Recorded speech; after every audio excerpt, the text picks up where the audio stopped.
Hello there. This episode sees our first three-piece as we welcome two halves of one of the country's favourite comedy duos, Counties.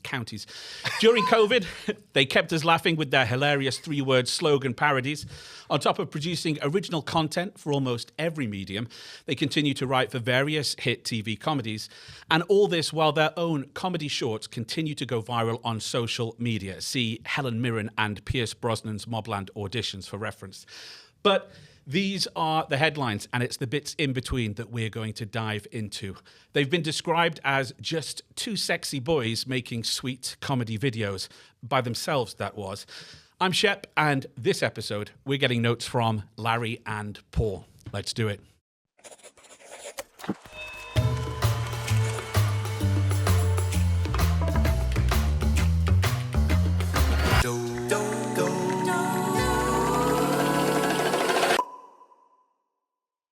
Here we are, Larry and Paul. Welcome to Getting Notes From.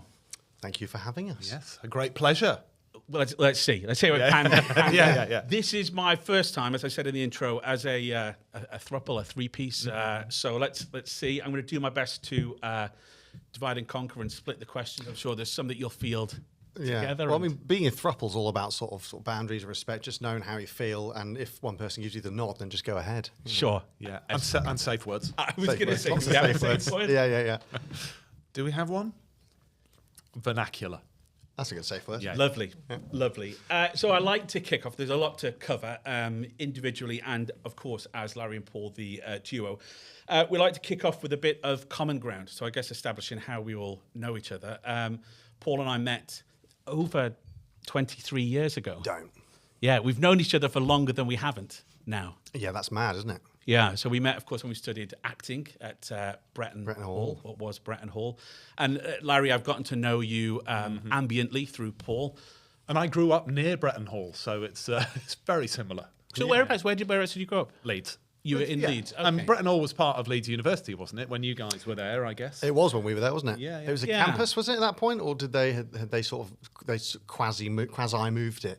Yeah, they were kind of starting to swallow it up, weren't they? And because someone embezzled a load of money. Yeah. All right. And I think that's legally sound. Yeah. No, that is. We're all good with that. I did mention That's who true, it was. is it? Yeah, It's true. So, just getting into the start of it, there's so much to talk about today. And I think comedy, free speech, how to make your way and survive in the industry. There's a lot I want to ask you, and hopefully, listeners can learn from. But first, just let's dive briefly into how you met and first connected and what led up to that. So... Yeah, well, it was in a radio station in Leeds called Radio Air.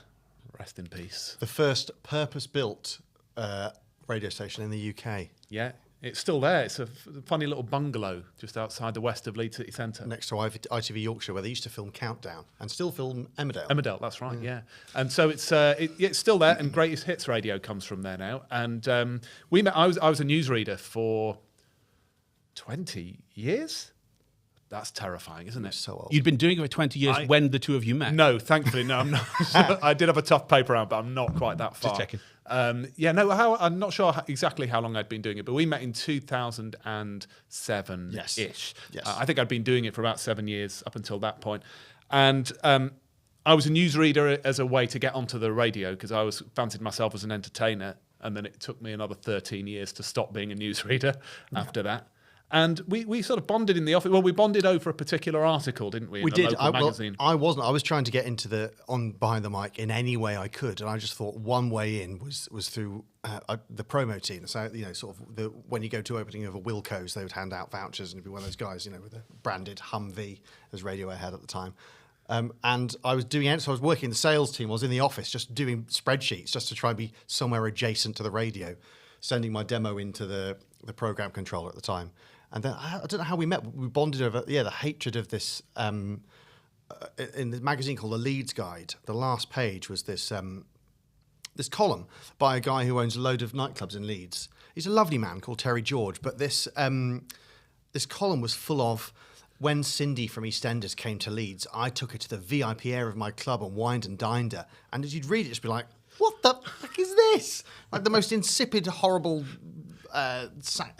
bullshit. So you know now, don't you? Looking back, you know that this was a local magazine trying hard to survive, thinking about how it can fill the pages and going, well, Sure. Celebrities. Terry will write us something, Yeah. and he gets celebrity. Can we just ask Terry to tell us which celebrities have been in this month? But we were just, there was a white hot fury that we both sort of, that melded us together. We both were just like, have you read this week? And then we went, I like you. Yeah. And then I go to a studio. And then we went and chatted about stuff, didn't we? And went and had a few drinks. We sort of Paul DJ'd a lot of the time, particularly in a legendary Leeds bar called Smokestack. Yeah. And they did the best cocktails in Leeds at the time. For martinis and martinezes, Yeah. which was a precursor to the martini. So we would go and have a drink Planning sessions. and talk about what we might do. And then we started doing a podcast. And Well, we stumbled. I think I still have the notepad where it's sort of like ideas for things we could do things on. Yeah. And one was films. We both like films, so I thought let's do a podcast about films. And at the time, I was doing a podcast for CommanderBond.net. I still am a massive Bond nerd. And this is back in 2006 when a podcast, no one even knew what one was. And so I took over the CommanderBond.net podcast, and they were starting to. I mean, this is even before they really only took hold in 2015, right? This is what anyway. So we sat down and we came up with a podcast, which we call the Big Screen Podcast, and it was sort of us going to films. We got to go to the cinema at like 10 a.m. on a Tuesday, and it was a press screening. For work. Yeah, free. And we'd have it. We'd go to Bagel Nash, smoked salmon, cream cheese bagel, black filter God coffee. rest its soul. God rest its soul. And sit and watch like films before they came out in the cinemas. It was absolutely brilliant. And then we did little comedy sketches about Yorkshire versions of films. So we had like the Terminator, and what else did we do? That's the only one I can remember. that's the only one I can really remember, to Terminator. The Terminator. So we did, yeah. So and then So great times. My God, we put in a lot of effort. Yeah. Like days and days on a 5-minute skit doing a Yorkshire version of Terminator. Pritchard. Sarah Connor, you're coming with me, lass. Yeah, it was- stuff. it was awful. Really on the nose. Yeah. And then obviously the moment we got our local FM Sunday night radio show, we ditched that podcast lark, which is something we absolutely never regret doing.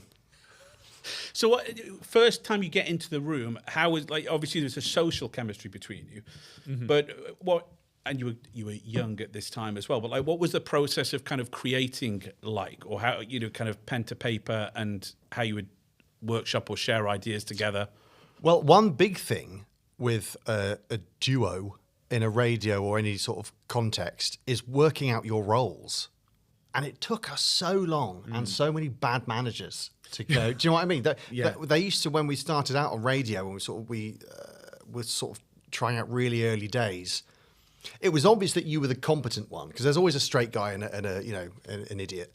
And you were the competent one, so you drove the desk, which I always mildly resented. Yeah, you're not without technical ability. You're very good at like.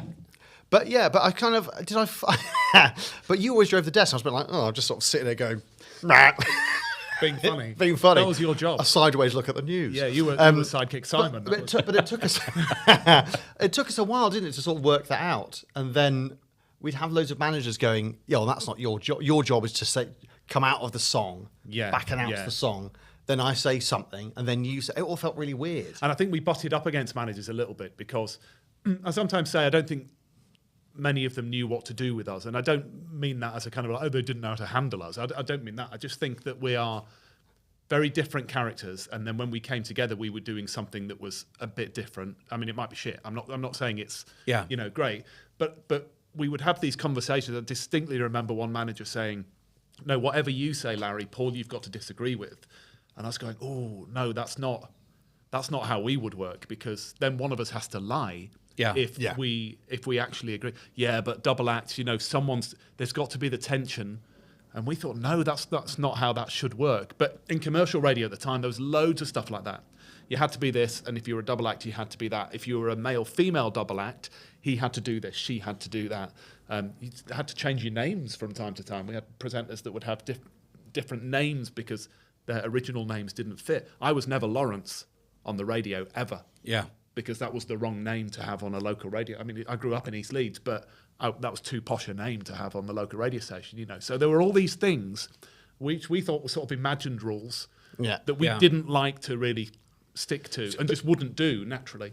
Right. Well, that was my next question then. Did you have the resilience or the confidence at that time to stand up and to kind of push back against that? Right. Not really. But it perhaps started to fuel an idea of what you would like to do with more freedom or away from a formulaic approach. You say no, but we, do you remember we got to, so on the commercial radio, the links, the bits between the songs are meant to be notoriously short. And I do remember a meeting with a manager who sat us down and just went, that link was 6 minutes long. Yeah. So to say no, I think is not necessarily true. No, but what I mean is I don't think we stood up for ourselves in the way that we said, no, this is what we think radio should be. Yes. Because we weren't long in the tooth enough to be able to do that, really, with some really experienced managers around. Yeah. And some of them were really constructive and encouraging. Stuart Baldwin was the first PD of Radio Air when I was there, and he is absolutely brilliant. Yeah. And then left radio. He's now a life coach and goes around speaking in front of... And it's a real shame because he was such a, on the side of the creators. That was his thing. Yeah. And then local commercial radio was sort of dying at the time. There was a lot of bean counting going on. So this pressure of your links must be 12 seconds long. Well, how are you a double act if your link is 12 seconds long? It's like, that song was and you say, I'd like, and then you go, this song is, and that's it. Well, what they do now is go, not Lady Gaga, that's my latest reference. Give me a modern... Ariana Grande? Oh, Ariana Grande. Did you see what they tweeted last night? Tell you Martha Babe. And that's it. Yeah. Gold. Yeah. And then 6 minutes of that.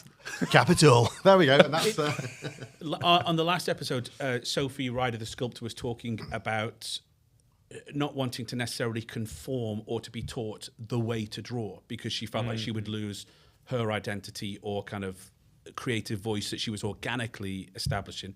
You guys earlier on in your career, obviously, got to get paid and you want to kind of, not lose your job. But it sounds like you started to develop a style or a sense of what you would like to do with more freedom, or if you had your own format, your own space to have free reign. Yeah, which is kind of, looking back on it, odd that I guess it was because it was so much work, but we stepped away from the podcast thing when that could literally be our own domain.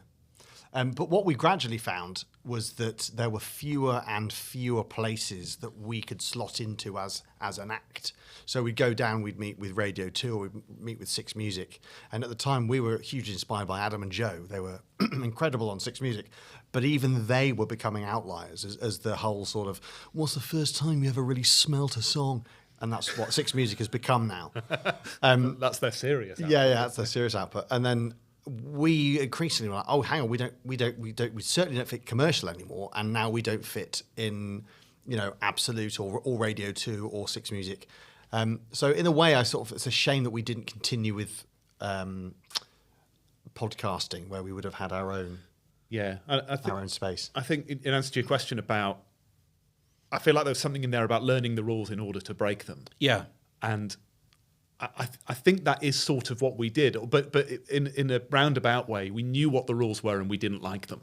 So I think that's why we broke them, because there's a belligerence about Paul. I'm going to do this, and you're not going to stop me doing it. And that's sort of not what I am. But on our average belligerence quotient, which is a mathematical term, was raised as a result. So things just happened, hence the 6 minute links, and then hence getting in trouble. But also coming up with features that I think no one else was doing, or they weren't doing anything like the things that we were doing. Again, that sounds really cocky, like they were really, really good, but it was opportunity. Well, one thing was something called quiz balls, which was we came up with it on the train, and I wanted to. Is it okay to talk about this because I'm about to say a rude word? I originally wanted to call it quiz cock, and so we. Just basically, the idea was there's a huge elaborate question, and then someone on the end of the phone just says cock on the radio, right? But it would be like sort of, what's the I don't know, what's a slang term for a male, or shortened slang term for a male chicken, and someone would have to say cock, or so there's known the thing that on the toilet was known as a flotation device is known as a ball. What? And they say cock, and that was literally the idea. And I remember took it to our manager, another Stuart, and he was like, "No, why would you do that?" But then he did say, "Why don't you do balls?" He did say, "Why don't you do balls?" Which is worse in some ways. Yeah. And then we were allowed to do it. And the format was there were 5 questions. The first 4, the answer was always balls. And then the fifth... Groundbreaking stuff. The fifth question was impossible to answer. So it was like... But it was for £1,000. It was for, a made-up £1,000. But it was like do pi to 50 decimal places, but they had 5 seconds to answer the question, you know. And then we roped in a mate of ours, also called Paul, but whose nickname was Ziggy, who became a writer on The Skewer and does really interesting sound stuff. And he would write these questions, and the longer-winded they were, the funnier. He wasn't allowed to see them before he had to read them out. And they were filth as well. While he was doing an impression of Ken Bruce, because the character was Ben Bruce, who was Ken Bruce's brother. And this sounds really convoluted. And you wonder why we weren't employed. But it was very, very popular, and it had that quality of like inevitability. The clearer you know how something is going to pan out, almost the funnier the deliberation is, which is what made it. Also, just to kind of round off that radio conversation a little bit, I think of you guys being in that scene, I think like you said, at the end of it really. There's so much in terms of the medium and how culture and the way that people consume entertainment has shifted in the kind of 10 or 15 years since that period. Because podcasts almost a little bit are having a bit of a resurgence with the video content consumption, you know, now kind of rising. But yeah, I think of you guys as being kind of at the back end of that really. The arse end, yeah, totally at the arse end. Because we would get into radio and we were sort of like, oh, I wonder how we can progress in this industry, and then we would hear stories of, you know, for previous years about how management teams were flown to New York for, you know, the release of the Cheeky Girls' latest single or something, and we were like, oh god, yeah. And at the time there was sort of, you know, you can use no more than 5 tea bags in one, that sort of thing, sort of bean country stuff. We're like, wow, we've definitely gone into this at the wrong time. It was a lot of people made a lot of money, especially in the 90s. You know, there's an old acquaintance of ours who like has a home on Mallorca, you know, that's bought with radio money, and now you think, my God, if you're in local radio, you're not. Yeah, you're barely scraping a living. And if you have a job in local radio, I think you're and a lot of the regional, lucky. A lot of local it either contracted and disappeared, or it was subsumed into regional. You know, and you feel like those stories just kept coming up, didn't they? That this tranche of presenters are going to lose their job because it's all going to be Jordan North on breakfast for this whole network or something. You know? Yeah. Consolidation, which is the kind of word of the moment, isn't it? Yeah.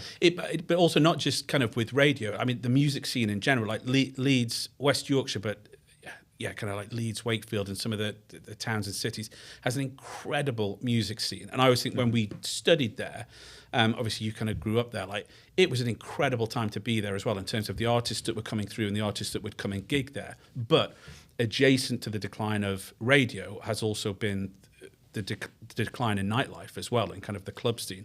Like Leeds has still got like a great buzz around it, but that is kind of going against the trend everywhere else. Yeah, I mean, it's still tough now. I mean, going out into Leeds now, COVID obviously was a big part of it, but there's 1, 2, possibly 2 or 3 clubs now in Leeds. There used to be loads, and the nightlife was incredible, but I think that it's the same. What sort of clubs do you mean? Like Mission, for example. Oh right, yeah, the late night. It's all the sort of the super late.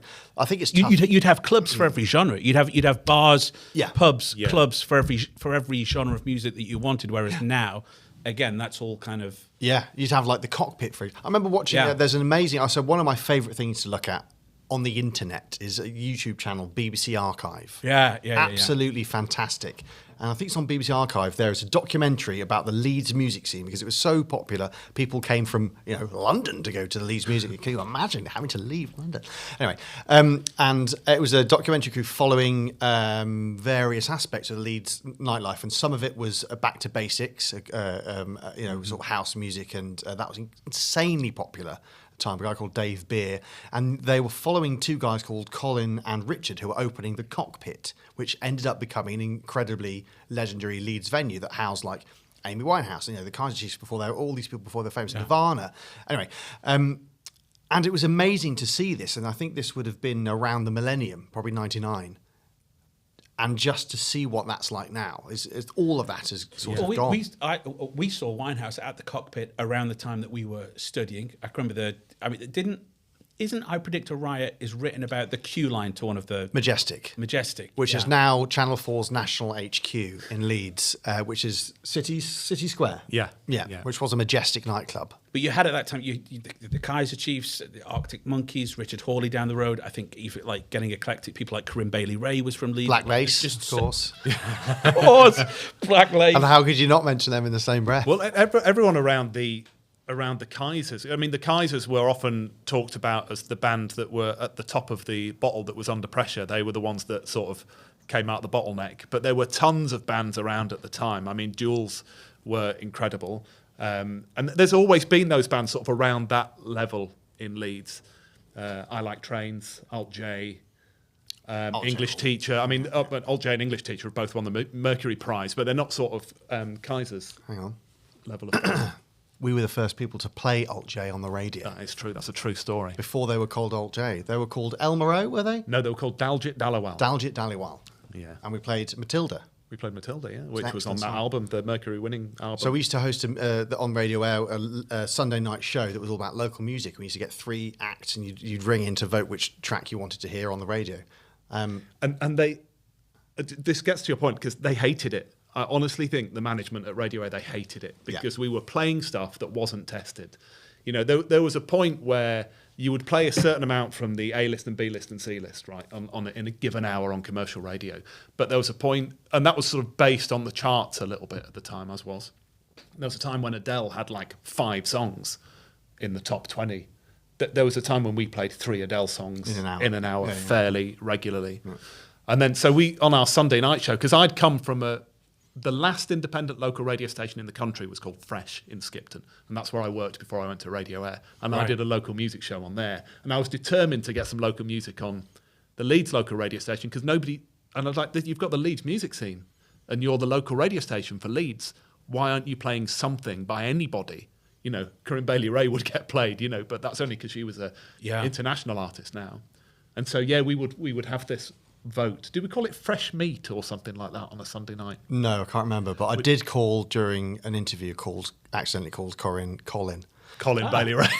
Which you'd be disappointed if that was the act that didn't go down well.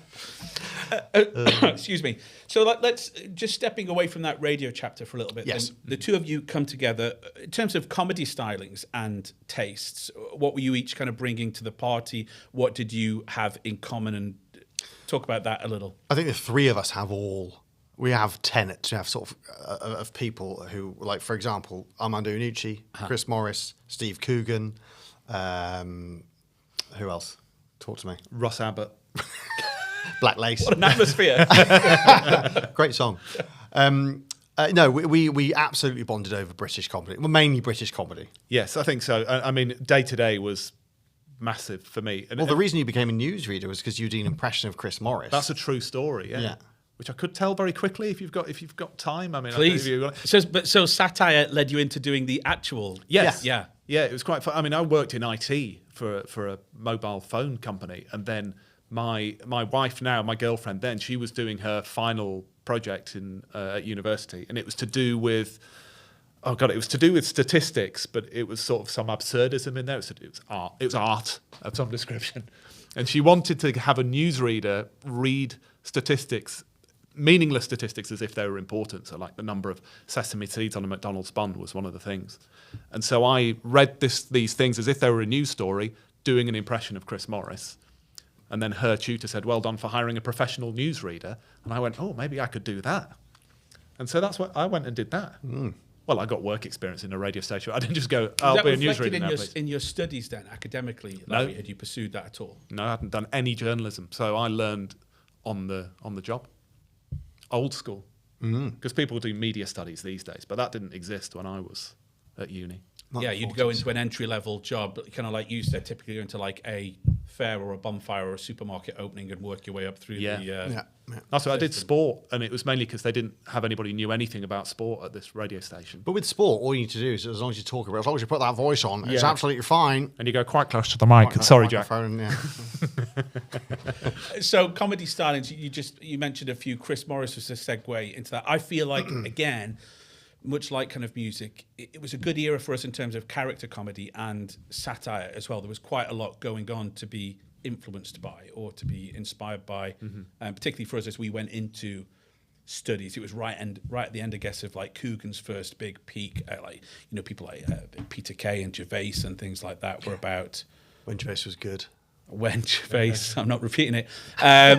So what about? So that's what you had in common then, and we'll talk a little bit more about some of those people in a bit. But what about that? What didn't you have in common in terms of comedy stylings, or is there anything that one of you likes or is into that the other isn't? Yeah, Larry does a lot of pun work and dad jokes, which at all times I absolutely try and shut down. I think as I've mellowed with age, I think I've become more accepting. I think possibly you would describe me as too harsh, probably, or a bit too cutting. I do like a pun. I mean, like a pun. That's the understatement of 2025. But I don't know where that would have come from. I mean, in terms of my comedy influences compared to yours. I mean, would you agree though that's fairly? Yeah. I mean, I did used to love. You sort of stand-ups that would do the rat-a-tat-tat stuff. So Tim Vine, I think is amazing, and I'm not sure you would sit and watch a Tim Vine set. I appreciate Tim Vine. Yeah, Lee Mack. I've got so much time for Lee Mack. I think you keep on you're talking about. You've been talking. Is it called The Sketch Show? Which I never knew about. Yeah, it's unbelievable how nobody ever talks about it or remembers it. But it was Tim Vine was in that. He was, right? Yeah. And they did they commissioned a US version that Lee Mack went over and I think exec produced and was in with Kelsey Grammer as the star, and it was sort of like I don't know what you would call it. It was sort of like SNL type stuff, but very clean. Yeah. But very scripted. And I thought that there's some absolutely brilliant stuff. Such clever wordplay. Your equivalent now would be your kind of Tom Basden Cowards level writing work, but it was absolutely brilliant, and it sort of no one remembers it. Yeah, I don't know why. That's a great reference to that. Literally had disappeared from my memory. Well, it kind of had mine as well, to be honest, until people started to reshare the sketches a bit, and I went, oh yeah, Ronnie Ancona's in it, and they're doing this thing in a studio where they're singing Mamas and Papas California Dreaming, and the backing singers just repeat the wrong line. So I don't want to spoil it, but it's sort of like, all the leaves are brown, and the sky is grey, and the leaves are brown. And it's so simple. I went for all the leaves are brown, and it's so good. So I like my music taste. My comedy taste is very eclectic, ranging from the conventional to the absurd. So kind of getting old school. Like I love Monkhouse and like the efficiency of his wordplay, his memory, the rhythm of some of the guys that you've mentioned as well. Kind of Tim Vine. I think you commented of yourself, and I would agree and have observed that softening in you. I think you laugh at more now than you would have when you were younger. Almost certainly. What was your issue with that genre or style? I don't know. I think I've just come to appreciate it. So, like, I think maybe where we would differ as well in terms of, like, I'd love Julia Davis, or I was massively into The League of Gentlemen, like to an unhealthy degree. In fact, that's the reason I went to Bretton Hall, which is no reason to base your higher education on just because it's where some people went. Anyway. But I really appreciate, like, Bob Monkhouse is an absolute master. And I think perhaps as I've gotten older, I've become less snobbish, or I've become less priggish, or sort of, I don't want to say less discerning because that would be a lie, but more rounded, I think perhaps. I was maybe whereas I was younger, trying to be all barbed and prove a point and thinking being edgy was cool and stuff. And it's like, well, no, but there is a certain, you need to respect the older stuff, the stuff I wouldn't have touched with a barge pole before. I now thoroughly appreciate. So, like Roy Chubby Brown. Like Roy Chubby Brown, and he's an and you can see that in your work. And thank you so much. But so for example, I wouldn't have touched, and I've recently started watching. I thought, I've never watched it because of snobbishness. The Good Life, right, on iPlayer. I would have been like, but I thought, do you know what? I've never seen it, and what a shame that I haven't seen it. So I watched it. I was like, this is thoroughly entertaining. This is excellent. And I denied that for so long. I think there's a certain level of getting to an age where you just start to get over yourself a bit. And it amazes me that I'm 45 and this is only happening now. You're how old? 45, yeah. Tell me you're 18. Great skincare routine. Great. Where you go, it's okay for me to admit that I don't really like the Fast Show, right? It's not. What? It's I don't mind saying it. No, this could be the end. I will What? watch the Fast Show and just not laugh. It's okay for me to say I don't like the In-Betweeners. It just doesn't do it for me. Well, And that's two. Go on, next. Go on. and I'm not going to be What able else to. do you want to tell I'm me? not going to be able to explain why. Come on. And if I met 3 for 3 spaced. I love Spaced. Do you? Yeah, but also Look at me in the eye and tell me that. I have to pick you up because you talked about the League of Gentlemen as if I didn't like. Okay. I was obsessed with the League of Gentlemen. All right, as fine. Well, Let's find one that you don't like that I definitely like. We've got to that now. In-Betweeners. Do you like the In-Betweeners? Yes, yeah, I right. think Yeah. they're excellent. Okay. Yeah. That's one. What about Vic and Bob? I mean, I loved Shooting Stars. There's sort of a level of absurdism that I really like. And then What about Big Night Out? Yeah, I mean, I watched it and enjoyed it from memory. I'm now fascinated in this dynamic that you've created that we can draw out on. But I don't think I became obsessed with it. I mean, probably my one obsession is Partridge. Yeah. Because Absolutely. I do think this will sound highfalutin. I don't care. Partridge is probably the greatest comedy character ever created. That's not highfalutin. That's fact. Because we've lived our whole lives with him, apart from anything else, and thank God he didn't give up on it. As he always did. So, moving on, then, I'll segue into an interesting topic because, we have to talk a little bit about Partridge. I think one of the things that makes him such an enduring character is, thankfully, the way in which both Coogan and then with the Gibbons brothers have reinvented that character. Yeah. And I think there's something. It's interesting when you're talking about that radio show and people calling in and choosing the song and the station having a fear or anxiety about that. Well, right now we live in the age of audience agency and people audiences being more involved in the entertainment they consume. And actually in that instance, it's kind of almost fan fiction, I guess, where, I don't know how I guess the Gibbons brothers just sent him work, did they? They sent him something, didn't they? And he thought it was really funny. So he was like, oh, maybe you want to work on Partridge. And this is at the time when the Partridge was he didn't resting or dormant. Yes, yeah. because he wanted to do serious stuff and I think I'm right in saying they couldn't get it commissioned. It was Foster's that paid. It was a brand partnership, wasn't it? Yes, It was it Foster's was. Funnies. yes, And they that's did how it ended up. Mid-Morning Matters. Mid-Morning which Matters, to yeah. me is distilled Partridge. It's beautiful. Absolutely incredible Partridge. And also Vic and Bob, they had their own thing on, which is something that was on Foster's Funnies, it was called. Yeah. Which was excellent. Yeah. Did you ever watch the parkour one? This is a danger of me going, you've seen that? No. Anyway, it's really good. Have you seen the parkour one? I haven't, no. But Bollards! They go, bollards, running, jumping. It's very funny. Right down. And Mr. Shakamoto. Sorry. That Okay. does ring a bell now. That does ring a bell. Yeah, well, I can't do the accent, but he does. Let's not. He does an excellent Do you definitely? I remember when we were young, we were constantly kind of quote and reference What do you mean, when? Coogan and Partridge. Do you find yourself falling into Partridge? all the time. Okay. As you saw, there'll always be an affectation. Always. I always try. We'll always try. We many times on our show. I mean, to be fair, he falls into Partridge. We went to see Dr. Strangelove Yes, we did. year, and at least one of the characters was a slip into. We were looking at each other going, perhaps deliberately. yeah, Partridge. But I think that's what's so good about the character is that obviously it's partly Steve Coogan, sort of elevated.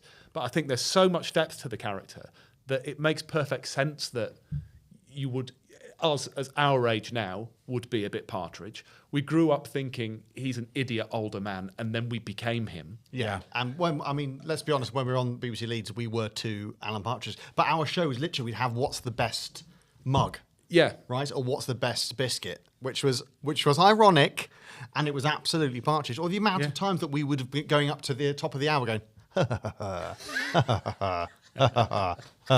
news. And we did it. And you'd get texts of people going, well done. Yeah. We tried to do that so much. And of course, our managers who'd never watched an episode of Partridge in their life. Well, you shouldn't be allowed to work in radio unless you've watched that. Well, yeah. Yeah.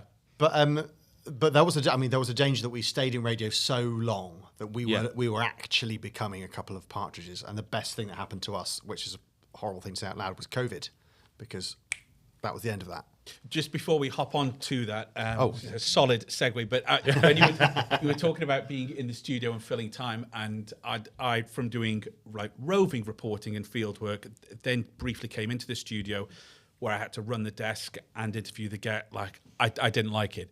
It stressed me out, and I made plenty of cock-ups. I wonder what was your worst or most memorable cock-up or mistake, perhaps, in the studio, if any. There may be not. Well, I've got several.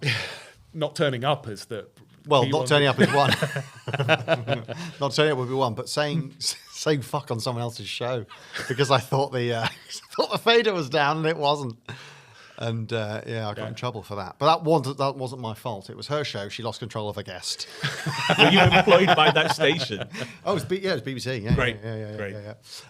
Probably that one. I'm trying to think of anything we've done together. There are times when... Well, there was one time, and you'll remember this now, but I'll skirt around the details of it. But it was, again, on BBC Radio Leeds on Saturday morning, and it was a certain feature, and this... Basically, we hadn't managed to speak to this guest properly before we were interviewing them. God, I know you're going to talk about that. This is so bad. Well, anyway, needless to say, when the mic went up and we asked him a question, he had the funniest voice you've ever heard, like an incredibly funny voice. And we were there going... there was no way of getting around it. Yeah. What happens in those situations, I just tend to shut down and then leave it on Larry. But he turned around, and your viewers will be able to see this, but I'll have to describe it. He just turned around. I hid by my monitor so I couldn't see you. And I could just see his shoulders going up and down, vibrating. I try not to let this guy know that we were laughing at literally the way he spoke. And all I could do was let out too much laughter in order to release the pressure. In the opportunities that he gave you. Yeah, which weren't, let's face it, there weren't many. At one point I had to pretend to make myself laugh in order that I could let out some of... That was the most excruciting 4 minutes, I think, possibly on the radio ever. It was for me. It was horrendous. Absolute. It's still giving me a cold sweat when I think about it now. It was awful.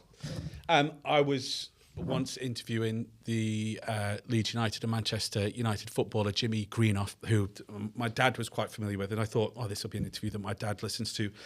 And halfway through what was a nice interview with him, I played Earth, Wind and Fire by mistake. I was just checking a fader and just brought it up and then brought it down. And he was unflummoxed by it, continued with the interview. Yeah. But the moment I got out of the studio, like my dad messaged me and said, you played Earth, Wind and Fire halfway through the interview. I was gutted.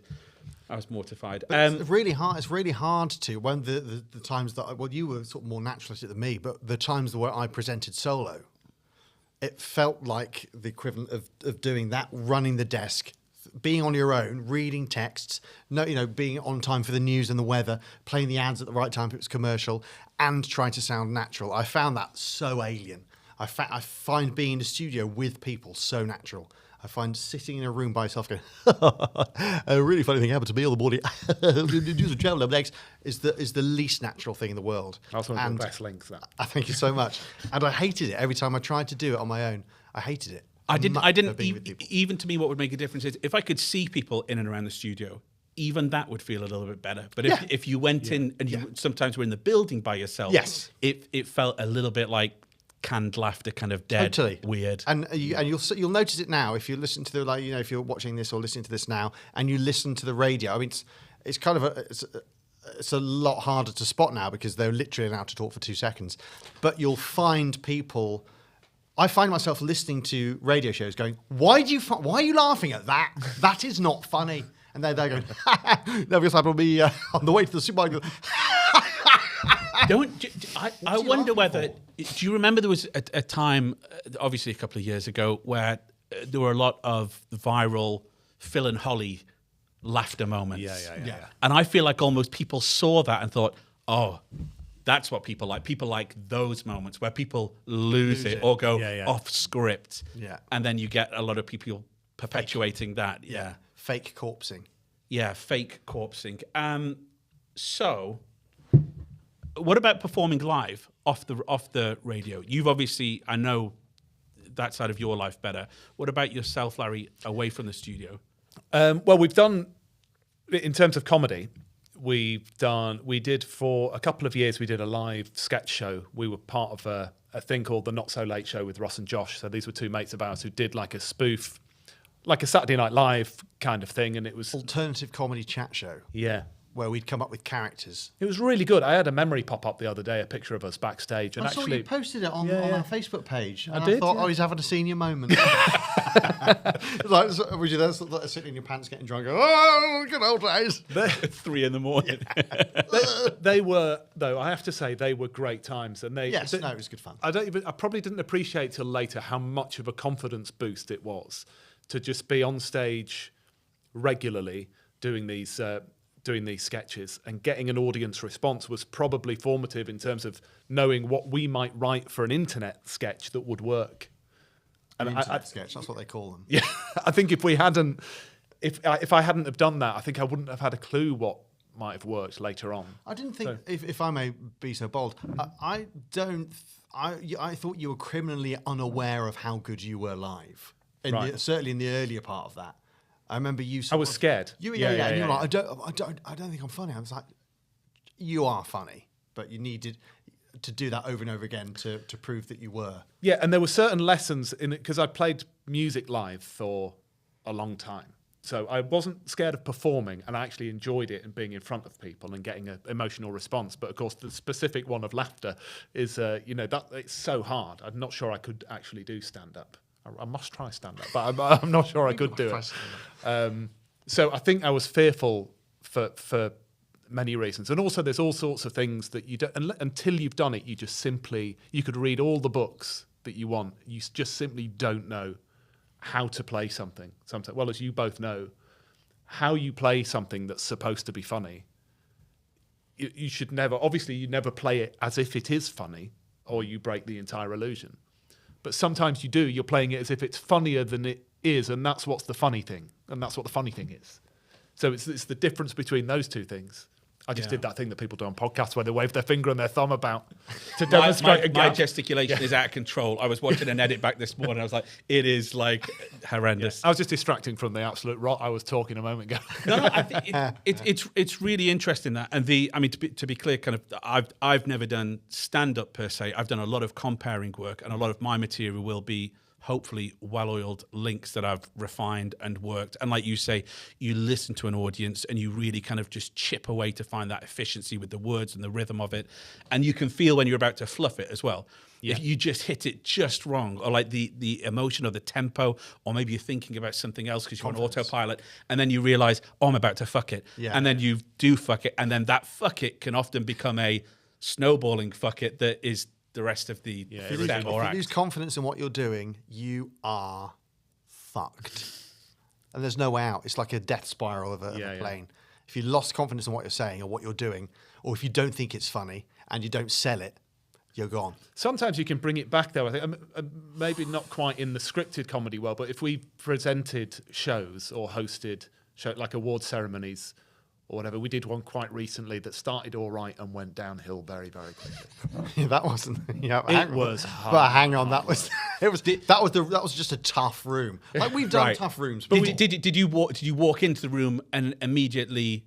No, because I think we'll talk about it later. But you do some sports conversations, or I do some hosting for the Leeds International Festival of Ideas, which is interview, not always sport. Okay, so it's a variety of things. Yeah. Right. So the reason I brought that up is I've done quite a few sportsmen's evenings or that kind of thing, and they can be great fun, very often specific to the guest you've got and how up for it and generous they are. But I've walked into a few rooms where pretty instantly, these haven't necessarily come here to laugh or to make this easy for us tonight. I find the guests tough, So when I used to do a lot of sport for Radio Air, so that was when I did a lot of sport stuff. There was a particular rugby league boss, the Leeds Rhinos boss at the time, who was rude AF. And I wasn't like a specialist rugby league reporter. I was just from the local radio station. And he'd be rude to me in press conferences, and I would be dying and thinking, you are a terrible, terrible man. And then I bumped into him in a hotel in Harrogate. And you kissed. I remember this. I was with my wife, and he was with a woman who I assumed was his wife. And could have been a sex worker. And I'd met him 50 times by this point. I'm like, all right, what brings you up here? I'm having a fucking affair. What do you think? I've just said who it was. That's full partridge. I said it again. To be clear. Ryan. And I was like, oh my God, why are you being so rude to me? I didn't and that was, there's a certain sports person where they get so wrapped up in their own importance in the sports world that they just think that everyone else is beneath them.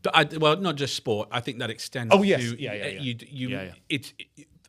All of us, I think, meet some really interesting people, to us at least. And I find there is no consistency with who and how people treat you or behave, or their level of awareness or generosity in terms of how they engage with you. Going back to radio for a second, they used to do a yearly free party that was paid for by the council called Party in the Park.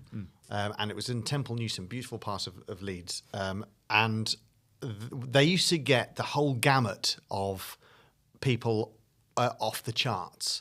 So from very top, they used to get like I can't think of, like Anastasia, for example, at the time was probably massive, or One Direction or something, all the way down to people who've just come off X Factor as it was then. And I always found that, because I was you always all had to chip in, and I was chipped in as like a runner essentially, sort of getting people to go from one place to another. This is before we were on air, and I always found there was sort of a bit of a hard and fast rule that if it was truly the big ones, like for example Kylie Minogue or someone huge, they were lovely and the people around them were awful people. And then as you went slowly further down, it became they were awful and the people around them were lovely, apologising for how awful they were. And that's a rule that I don't think I ever saw contradicted, but I could be wrong. Interesting. There you go. Alicia Dixon was lovely. Will Young, notoriously, was awful. Oh, no. Yeah, apparently he was awful. But then, remember, we interviewed him. Didn't he cut short the interview because he needed a poo? And he just said it. He said it in the interview. No, I was going to say he referenced he'd done a lot of work on himself because he used to be awful. I don't remember the short the interview for a poo. That's how I remember it. So now it's fact. Now it's canon. That's going to make a great clip. Throughout your individually and establishing yourselves as a duo, have you had particular influences or even mentors that have helped you on that journey, or done it all by yourselves? Just all by us. No, we've had mentors, haven't we? Like we mentioned Stuart Baldwin, who's lovely. He was our old boss at Radio Air. And there's people that have helped us in the writing world. So Lisa Holdsworth, who is a Leeds-based writer, showrunner for Discovery of Witches. And she's got a show called Dreamers out on Channel 4 at the moment. Yeah, Call the Midwife she wrote on for a lot, and so she's been absolutely brilliant. She killed Marty McCutcheon with a cheese on Midsummer Murders. Right, okay. That's a long But she's time. excellent, and she's helped us a lot. Yeah. With writing, because we find ourselves writing more at the moment. So we sort of like, how do you do words? There's often an email we send to people. What's the range of that then that you're talking about now? And maybe with the answer to that, throw in kind of how you've established a style of collaborating around writing together. Well, as in range of stuff we work on, or Yeah. So we, since COVID happened and we were sort of binned off the radio, which ended up being a good thing. We took to writing a lot more, writing our own sketches that we put out online, and at the time we sort of hit a rich vein of political comedy that we sort of haven't quite been able to shake. If people know the two of you, it's likely it's from the 3-word slogans that you did during COVID. Yeah, so we did. Yeah, I would like cheesy as this will sound, like they're one of the things that I'm so grateful for during COVID, because I didn't get furloughed at the time. I was lucky enough to be working on something that continued right through, but it was still a tough time, like it was for everybody. And I think those little nuggets and routines and things that you had to look forward to, like, I really enjoyed that. I mean, it's very, very kind of you to mention that, actually, Shep, because the original Real Daily Briefing, or known as Every COVID Briefing Ever, was inducted into the BFI preserved in their archives. What am I saying? Permanent archive. Yes, BFI preserved in the BFI Permanent Archive in their collection, Life in Lockdown. Which was nice. Which is lovely. And we do get those messages from time You to said time. you didn't like the Far Show. Yeah. Sorry. Doesn't matter. So that was... we did that first, didn't we? We did Every COVID Briefing Ever. And it was meant to be a sort of a series of them with lots of different things, but that sort of stuck. And so we kept on doing that. And we sort of taught ourselves a bit how to write sketches. Yeah, and we were heavily influenced at the time by a guy called Jake Yap, who is still around doing stuff. He does a podcast called It's Not Today. I'm going to get the name of that wrong, aren't I? He's just brought it back. Yes, he has just brought it back. Dora Dale was his famous character, which is like a Mrs. Merton type character, but absolutely filthy. And we loved Jake, and we still do. And part of the daily briefing was sort of based on a thing that he had done, which was speaking in the abstract and describing a situation in the abstract. Yeah, well, he was sort of known. He was on Charlie Brooker's Newswipe and various Charlie Brooker things for doing he did like Radio 4 in 4 minutes, for example, and he would he would condense things into like 90 seconds, and he was on a few things doing that. And he said to us, just do one thing and do it well and keep doing it. So, and also another mentor and lovely friend, the broadcaster Martin Kellner. Who's an absolute legend, our radio dad, we call him. And he said the same thing. He was like, do one thing. Why aren't you doing those briefings? Which one? That one, you keep on doing that. Okay. So we did that, and that seemed to work for a while. How quickly did they take, or did you realise that there was an appetite developing, or certain people responding to them? We did one. So we did that one, and that went sort of, I guess you'd describe it as viral. Yeah, I think so. And we had Armando Iannucci retweeting it, which was to us was like... which was mad, and lots of famous people retweet, not that famous, but people that we respected retweeting it and sharing it and stuff, which is absolutely crazy. And then we did nothing with it, right? It was 6 months before we did another. We did really, yeah. That's just not how you remember it. You remember it as something that started and then continued. No, we did one called The End of the Briefing, where we sang My Way or something. Oh yes, yeah. Weird. Called it the final briefing or whatever. The final briefing. Anyway. We did nothing with it. In 6 months, we were like, okay, we need to bring something out regularly. So we thought, well, I made all the graphic assets for it, the green screen stuff. So I could just literally, we write something, I stand up, say it, you're a guest on it every time, and there became like a repeatable formula almost. And then, that sort of, and it sort of ebbed and flowed, didn't it, in terms of some would do incredibly well, and also like Twitter then was so different to the X it is now. Yeah. Stuff seemed a lot more immediate and a lot more organic, whereas now it feels a little bit like bashing your head against a wall. The platforms and the landscape have changed so fundamentally in what's relatively a short time. Yeah, like we could almost guarantee if we put out this time and we sort of copied these people in, that would sort of lead to organic growth. Whereas now it's kind of, we don't know. And we're starting to try to pivot towards YouTube and longer stuff. And we moved from a real daily briefing to something we now call Broken News, which was our attempt initially to get away from politics. But we found, didn't we, that every time we moved from cultural satire or it sounds like really, sorry, that sounds like a really... like a sort of wanky way. Thank you very much. Cultural satire away from politics and onto broader stuff. It never did as well. So we're like, right, okay, so we need to continue with politics. It's interesting to me that you say that about. You've mentioned it a couple of times about trying to move away from the political satire, and yet I, maybe projecting onto you, almost associate that as kind of being part of the mission or what motivations behind your work is that. Yeah, that you are political satirists. No. I like to tell friends that we partly brought down the last government. I mean, I think we were... No, absolutely. I think we're instrumental. Absolutely part of that movement. No, that would sound ungrateful. I think when I say move away from, I mean diversify. I think that would be correct. I think if there is some sort of root at our joint comedy outlook, it is taking the piss. And of course, that's what satire is, really, And then in the political field, you're pricking pomposity, you're fighting the power, or what you might want to call it, all of that. But taking the piss exists in all other parts of culture as well. So I think stuff still does well when we're slightly away from politics. Yeah.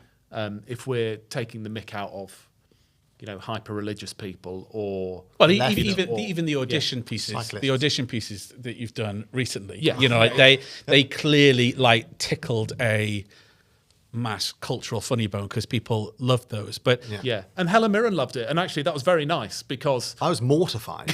She shared it and said, "Thank you for the masterclass, Larry and Paul." Yeah, but what do you think? Do you not think that in this world now there's a chance that they might see it? Yeah, but not Helen Mirren.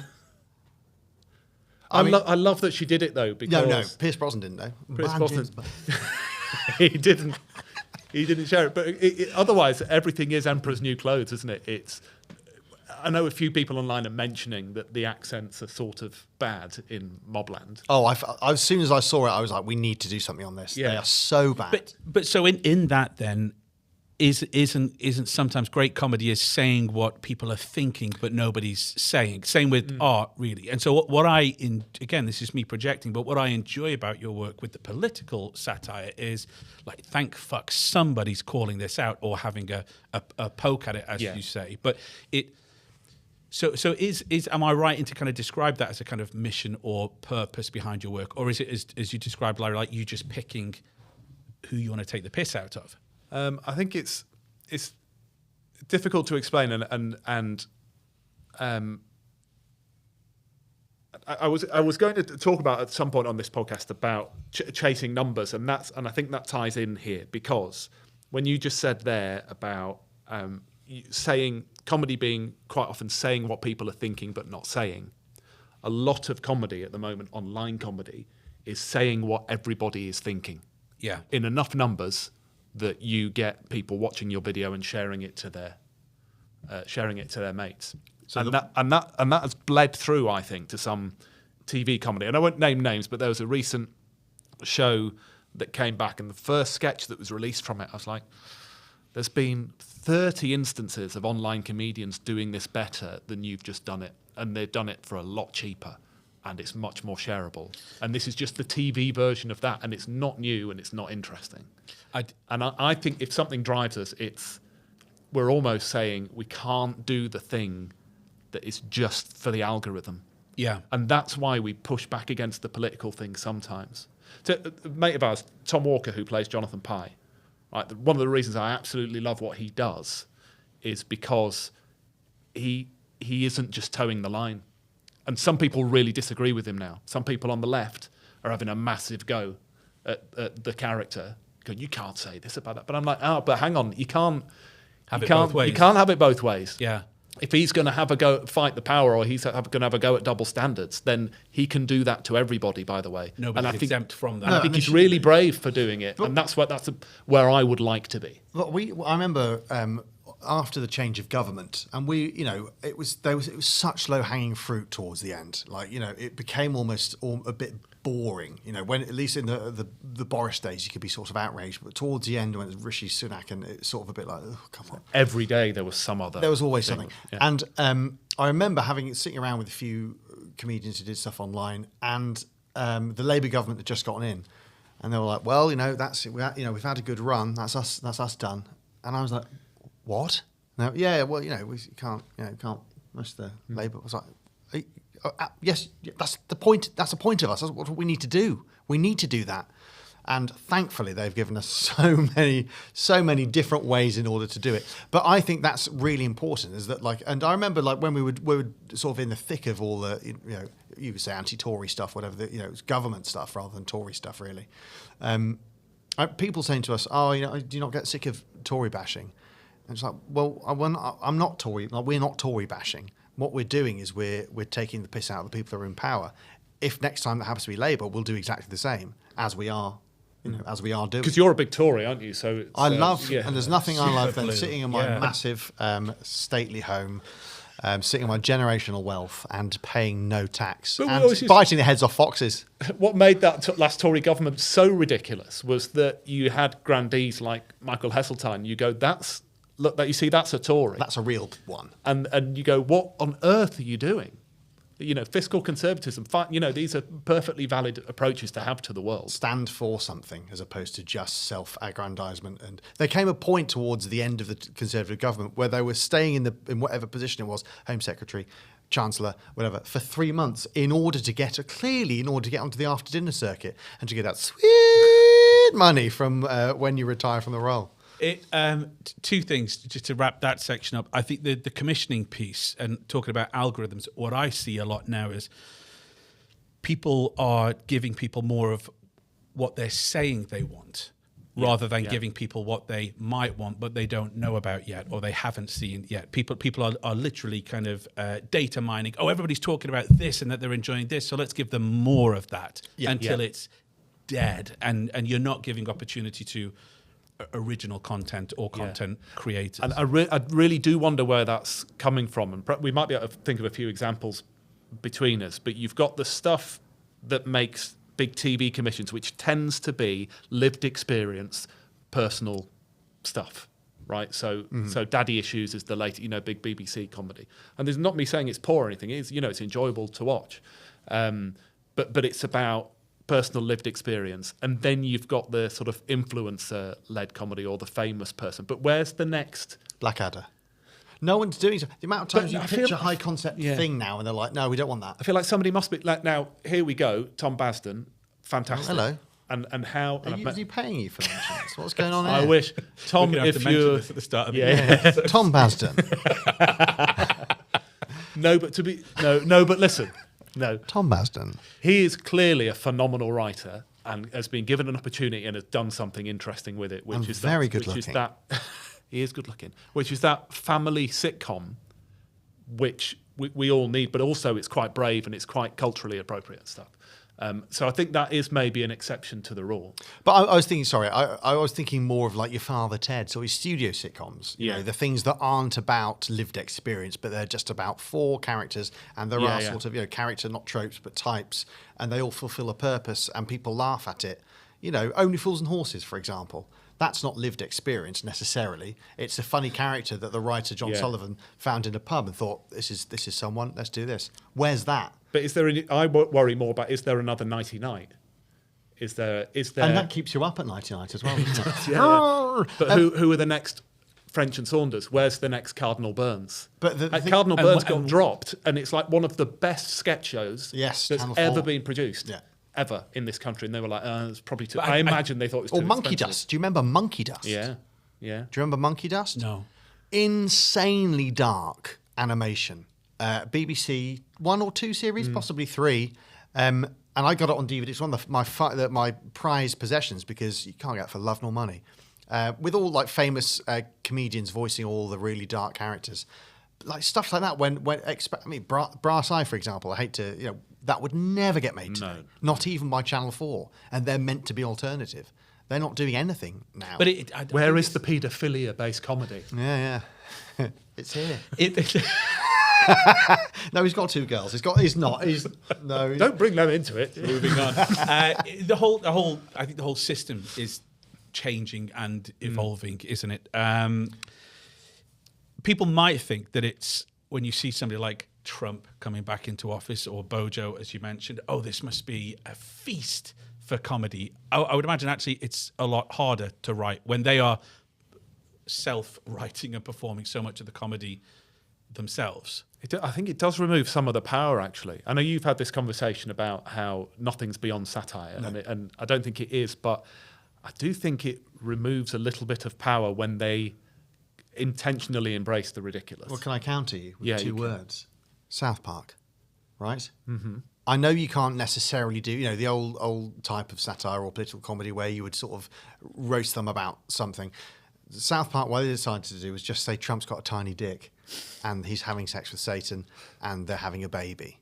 They've just gone ridiculous and they've become, like, I don't know whether you've watched any of the recent series of South Park, but it's incredibly good and they've become incredibly relevant because they are still finding a way to satirize or to lampoon because you just know that Trump is watching and outraged by it. What's interesting to me about that a little bit, and I heard somebody talking about it from a musical perspective the other week, that if there's a kind of sweet spot that if you kind of go back 20 or 25 years, you can start kind of replicating content from that era and people will think that it's new or unfamiliar. Mm-hmm. Like with the South Park piece, like it's very, very funny. It's also essentially reworking some of the Saddam Hussein stuff that they did previously, but it's very, very good. It's an intentional callback, the reference itself, yeah, using the same music and the fact that Satan is his partner. But 2 things that people used to say or still do say.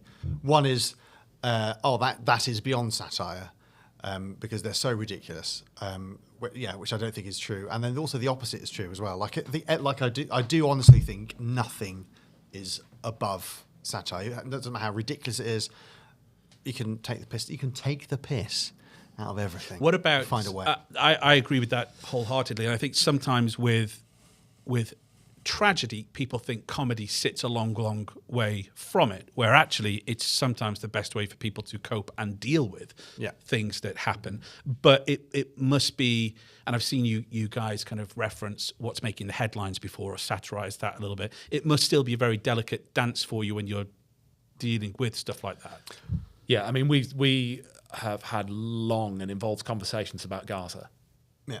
You know, and we've written so many and then not used so many things, sketches, ideas. I think we've put out 2 pieces on the subject. Yeah.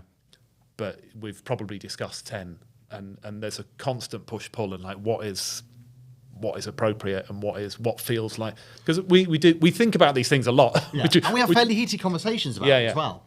Like which we tell people. Some people don't believe us. I mean, and sometimes we will discuss for an hour what the best word for boobies is in a particular line. Yeah, or the rhythm of, is Dick Splash a better rhythm than, Dick Wad. Yeah, Dick Wad. For example. Wad. And I say, what would Tom Basden do? Tom Basden.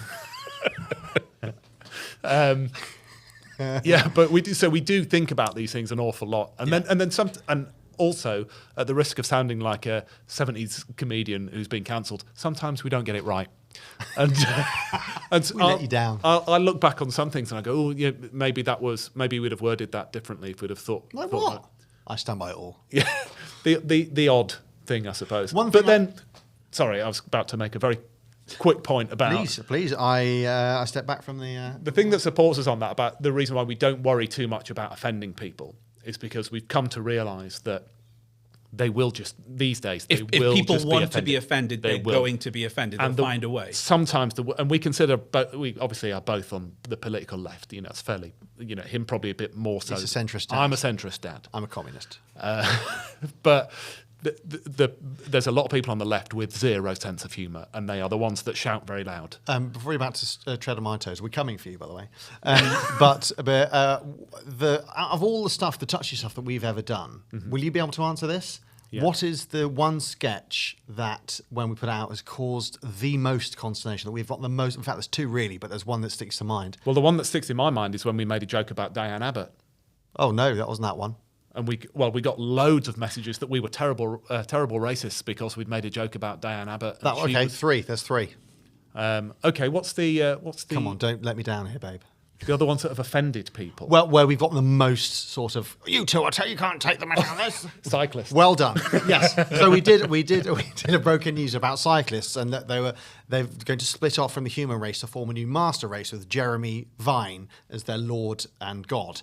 And we thought we were sort of writing it laughing, mainly because there's a bit in it where we just do a really ridiculous description of lycra stretched around a man's cock and balls, and we were just there laughing. Anyway, and Jeremy Vine posted it, and now he's a patron, isn't he? He's a patron person. Anyway, the pushback we got from that. Do you know how many cyclists die? Yes, we're not talking about that though, are we? We're taking the mick out of you. Are you aware of the safety? Well, why don't you do something about cars? We have done. We've done one about cars, about guys who own massive trucks have massive cocks. We've done it. There was that one, and then there was the one about the left wing.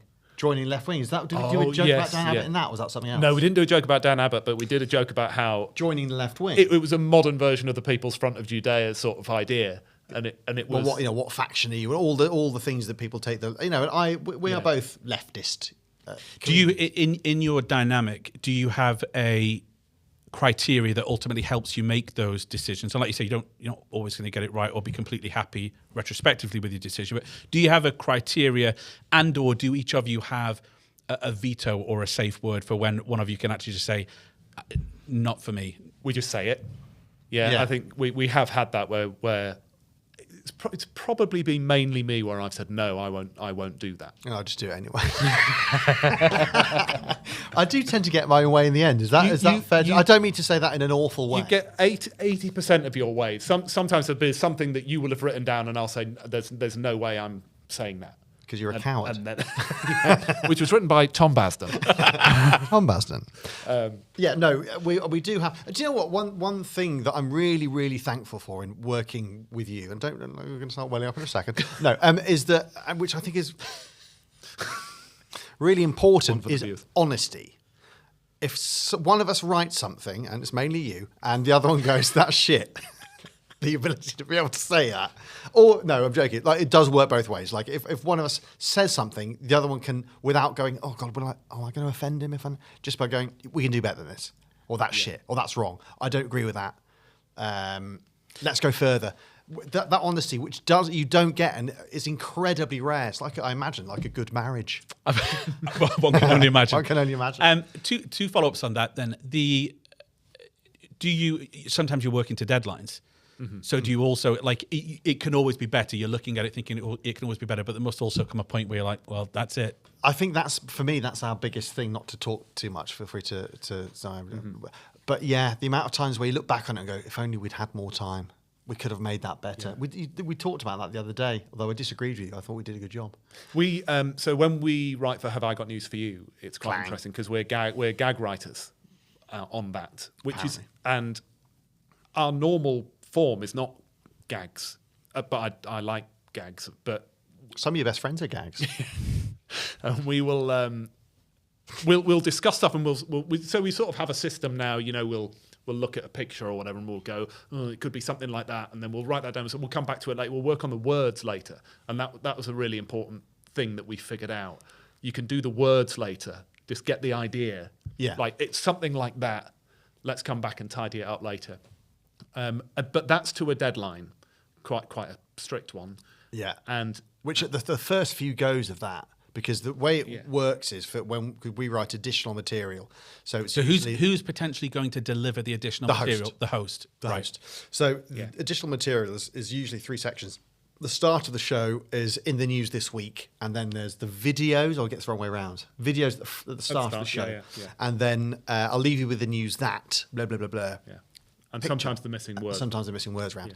Yeah. And the first few times we tried that, it was like working a totally different set of muscles. It was like, it wasn't in our. We was literally sitting there just going, what is a joke? What is a joke? Yeah. What is funny? Well, and we despair. And do you know who the host is when you're writing? No. I mean, you can find out, but you're best not to, because sometimes they'll bank stuff and they might use it later. Yeah, they tend to bank our stuff in a massive bank that no one ever. That's what they're telling you. Isn't it? We're banking this one, guys. Yeah. We haven't paid any invoices and we've not heard from them, but we keep writing for it. Banked a lot. Have I got news for you at gmail.com? That's where we send everything. It's all above board. But yeah, and that was so hard. That was like a whole different. Fascinating though.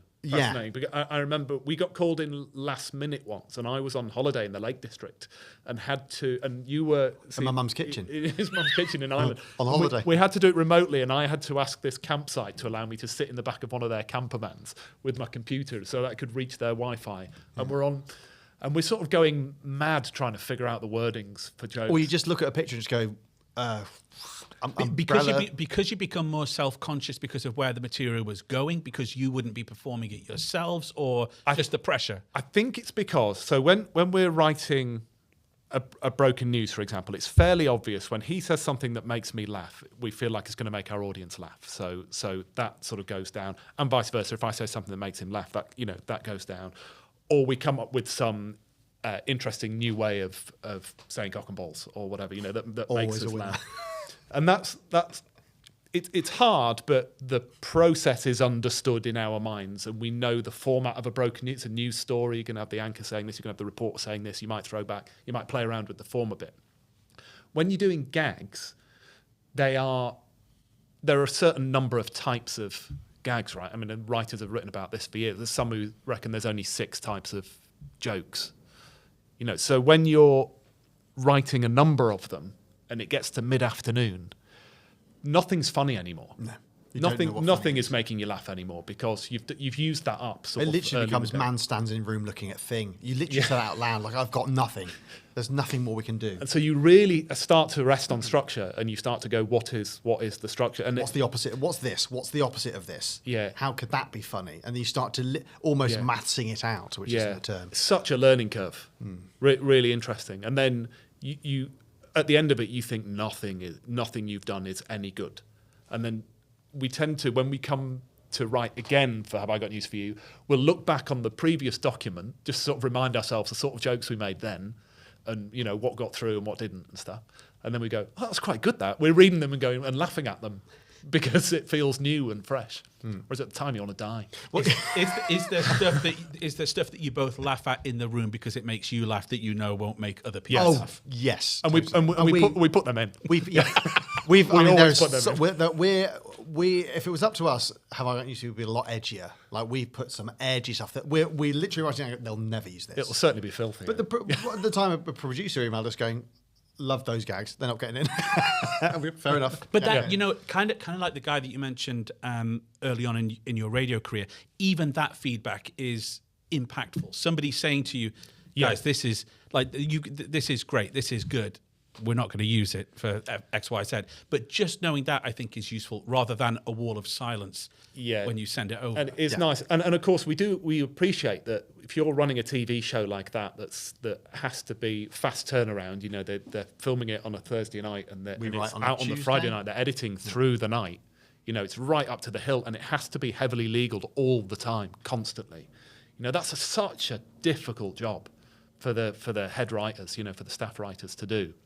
That you do get that some joke of yours isn't going to get through, and we've learned quite quickly not to be precious about that, not to watch it and go, "Oh, our joke about that was much better." And I think that's probably another learning point as well. Be honest and don't be precious. Like, if you're precious about anything that you write, kill your darlings and all that stuff. Yeah, shorter is always better.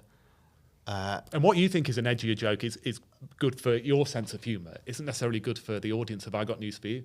Yeah. And that's why it's good to be curated sometimes. And like you say, to give yourself over to that and say, offer up what you've done and be okay with, take it where you want.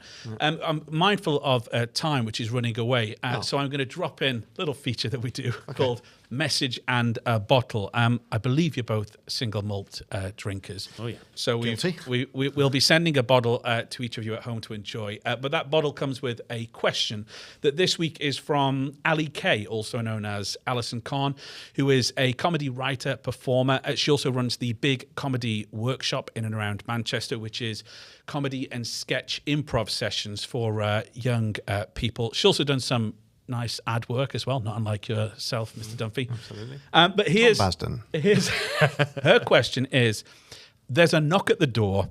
It's comedy. What does it look like and how does it make you feel? That is an incredibly difficult question. I just want to say all the inappropriate things. Yeah. Well, obviously it looks like Roy Chubby Brown. Yeah. Talks like no.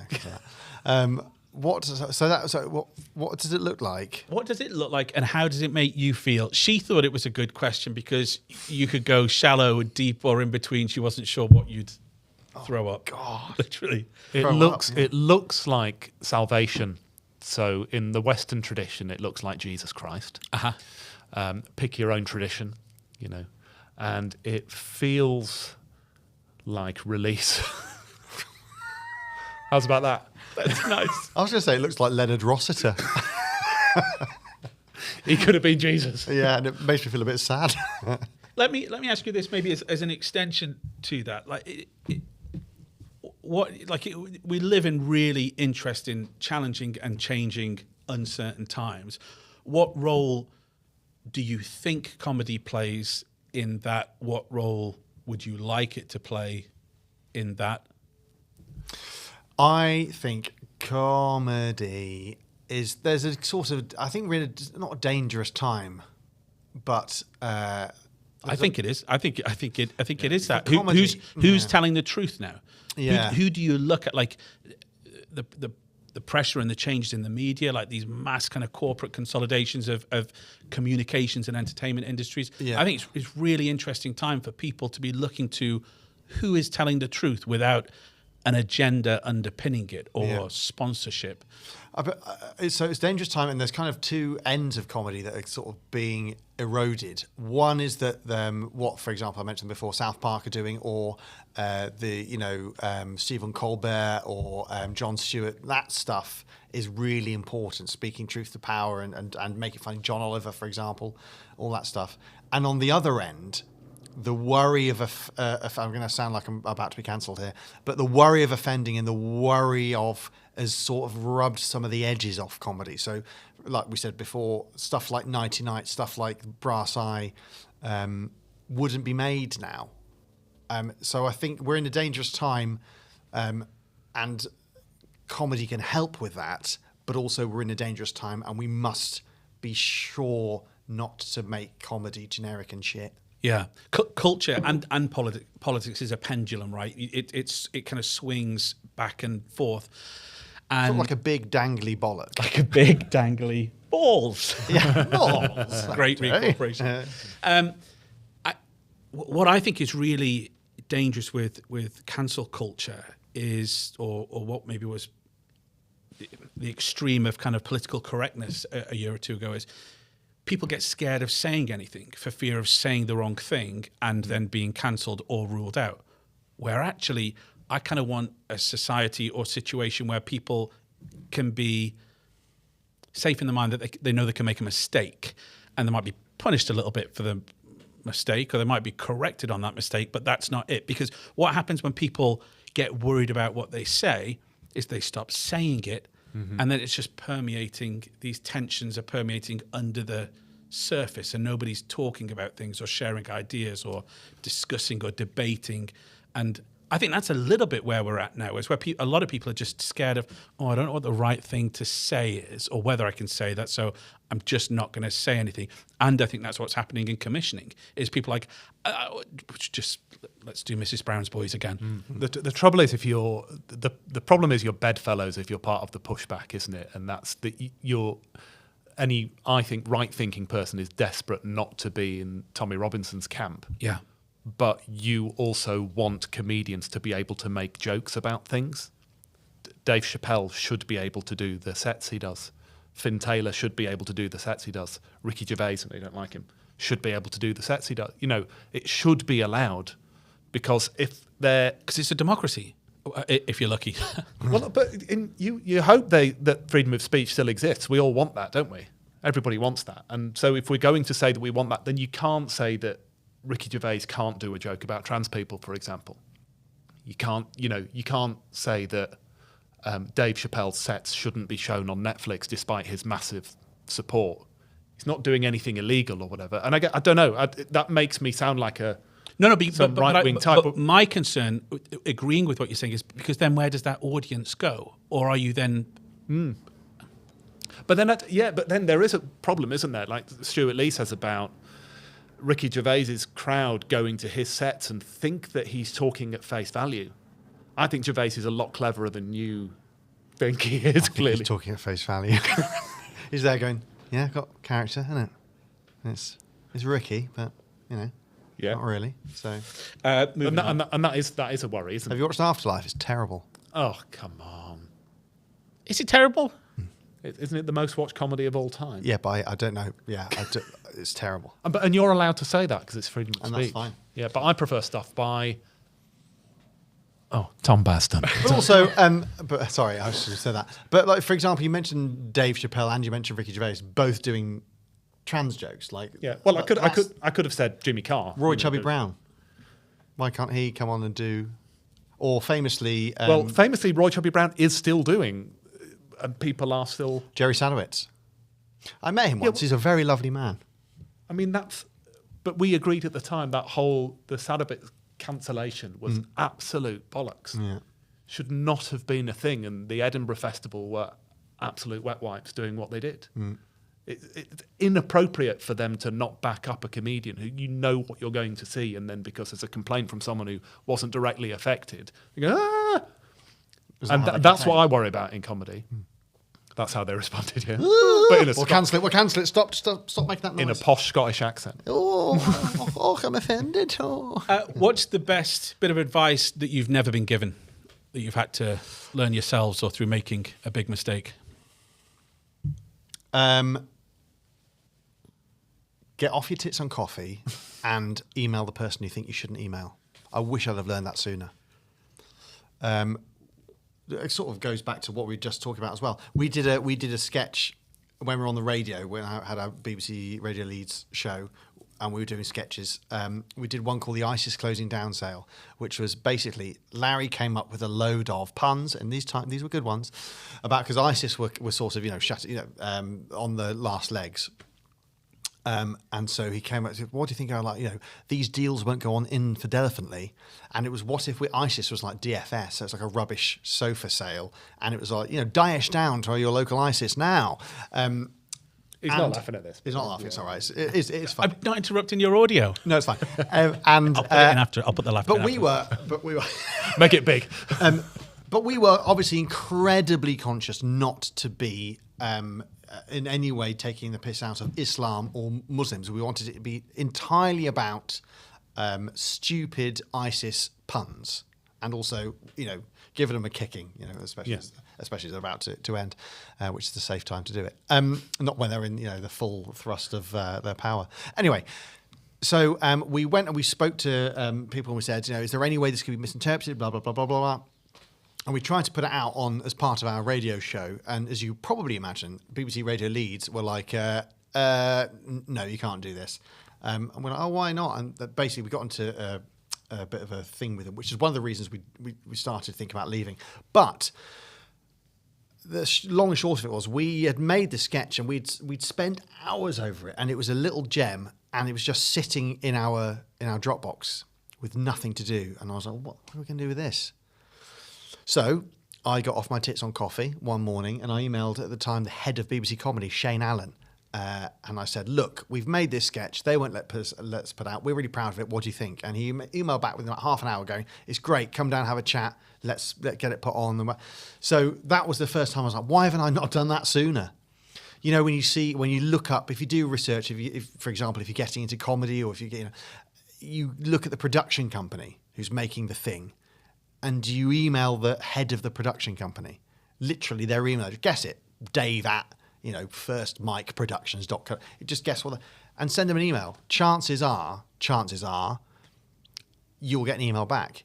Worst comes to worst, you'll get silence. But you never know. You might catch someone on a good day and they'll be like, yeah, of course, come for a meeting, come with this, give some advice. Of course, I'll meet you for coffee. You've got a couple of restraining orders, but that's not... That's fine. And that's part of the You're course. obeying them. You know what I mean? I am obeying them. That's the main thing. I would tell somebody, or me, if I was looking at me... Yourself, your younger self. My younger self. I would say you can probably live on less than you think. You can probably live a more bohemian lifestyle in order to follow your... path. Go and join that ashram. Because I think as the youngest of a lot of kids in a East Leeds family, there was always that thing of you have to find some way of earning money. You're going to have to find a way. And I was terrible with money as a kid as well. And it was like you have to have a job. So Paul was telling me to go freelance for years before I went freelance. So long. Because I was a staff member at the BBC. Right, and my mind was going, you'd be stupid to give this up. And you were a staff member at Radio Air before that. I was, yeah. Whereas I was living a freelance lifestyle, whoa, got no money, got loads of money, got no money, got loads of money. So even though you need some money to live, obviously. I think it's a happy medium, yeah. To be fair. Oh yeah, my younger self, I'd say maybe spend less, save more. But also I think a little bit of that, Larry, is if you also can't endure living with a little bit less, that's one of the earliest tests or indicators that perhaps it's not for you as well. Because as you're joking, like it is famine or feast. It can be, tough to navigate. Yeah, and it's really easy to look at that with rose-tinted glasses, isn't it? When you think about, I lived with no money, but I just played my guitar in a New York attic or whatever. I'm just doing the story of Rent. I'm just doing La Boheme. But it is that kind of thing that I think you can live with more of that. I could have lived with more of that than I thought. But ultimately, I was proven right because, the timing of your departure from staff into freelance life was nothing short of impeccable. It was. I got my P45 on the day of the first COVID lockdown, having resigned 6 weeks prior when there was something going on in Italy. and but nobody cared. So I was like, come on, join me. What's the worst that could happen? Oh, global pandemic. Hi, BBC, will you have me back? No. Okay, fine, forget it. Oh, that's an ongoing sort. The BBC were allowed to take me back and furlough me, but didn't. He's not They bitter about it. They thought the optics were bad. Right. and they're normally really good on optics. Yeah, yeah. And on that bombshell. What advice would you give to yourselves now? Send fewer emails while you're off your tits and coffee. No. What advice will I give myself now? Be brave and commit. That would be my thing. I think that's the thing. Sometimes I still struggle with a little bit. Is going just be brave with this thing. But no one's embarrassed. You're not going to upset anybody. Just say you can do it and go and. God, that's really profound. I can't think of anything apart from you're really perfect. Just carry on. This has been the question that seems to stump people that's a little bit. What advice do I give myself now? I can't. A massive pregnant silence is fine on a podcast, isn't it? That's what we're looking for. Yeah. Just a wall of total silence. Tea break. What advice do I give myself now? That's an excellent question. Just keep repeating. I'm going it's an to. excellent question. No, one thing I'm going to do is, is another radio learn trick, is learn to fill with meaningless speech that will slow down as I think of. Is your brain still that sharp? It was never that sharp. That was one thing I never picked up. Like you were excellent at interviewing people where I would be talking to them and then they must have seen in my face the desperation as I desperately tried to think of the next thing to ask them. Horribly clawing at saying, what's a horse? How do you ride a horse? What advice would I give myself now? It would probably be...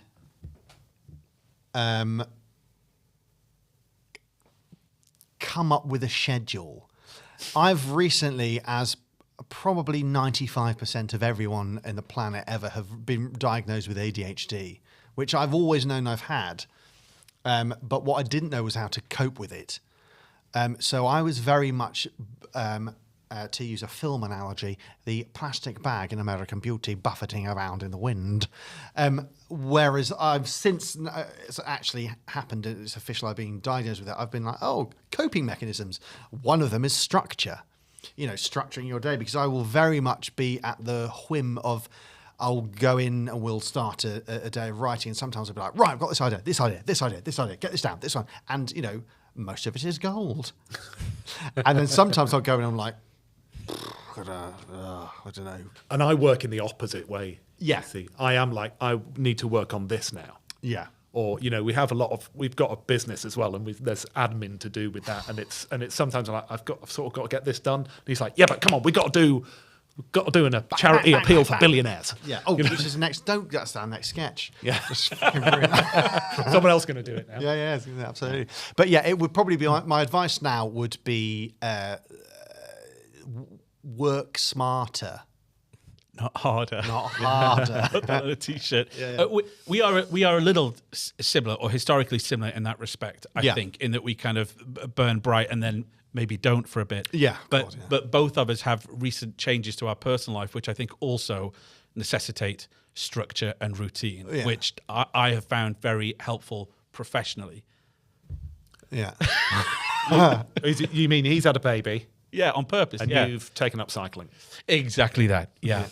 But that doesn't. You must have had to establish some routine as part of that. Oh, like I'm still coming. But that's incredibly hard. Like it's so hard to. I mean, I can't. It's like I have to, but it's like, it's so hard.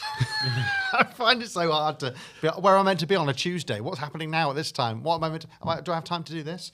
But yes, I think that's something that's had to happen, and I think I do wish it would have happened electively, and that I would have known about it, I coped with it better years ago. I echo that completely, and I think what I now really hate and is when people describe the creative process as being it's a bit wacky and a bit crazy, and we'll come up with something, and some of that comes from learning that you can deliver a lot in the 11th hour under pressure, but I think it gets harder as you get older and you can't repeat that. And actually, everything benefits from the methodical process and those rituals and routines that you repeat. Yeah. And you do find that magic in the early days, don't you? When everything's like incredibly free, and you just go, I'll do this now, and then you go and record something, for example, in filmed comedy, for example. Yeah. Were you just telling me you're having a baby? No, I was on about the caring aspect of my personal life. Sorry, That's not a no. no. I thought. Not that I'm no. Yeah, right. There's a subtext that I'm missing here. It's very well written. Yeah. I thought that's what you were telling me. So I was like, that's what. So No, I was looking for ages. I was referring to life with my Life grandfather stuff. and having to build in routine around his, of course, and you having the baby. Yeah, God, yeah. Okay, penultimate question: who should I interview next? Bill Clinton. And Oh, ask him, he's did he the get a best. blowy from Trump at Epstein's party? Bubba. Bubba. I call my baby Bubba, and I've had to try to uncall her that now. Has she ever been to... No, I'm not going to... I'm going to drag you back to the question. Sorry. Who should you... oh, God. On the creative process. I mean, I would listen to the hell out of anything with Armando Iannucci, who we got to meet recently and was... They say don't meet your heroes, but do meet some of your heroes.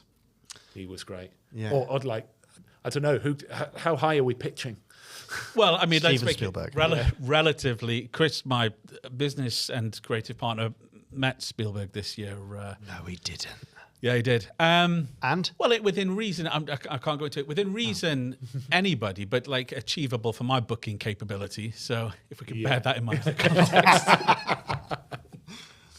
Oh, God. Although we've started well, can I say? We've had some fantastic guests up until and including today. I tell you who I mean, obviously, yes, Stuart Lee on the creative process is incredible because his books, how he deconstructs stand-up and everything is really, really fascinating. But I also loved meeting and talking to Richard Herring about this, and I think he's a great guest to talk about process because he's done it in so many different ways on so many different projects. Yeah, he's done telly and radio and podcast and written, these big things, stuff that's been made and stuff that hasn't been made, and how he's coped with the difference there and why something doesn't get made and how you deal with the crushing disappointment of something not being made for no good reason.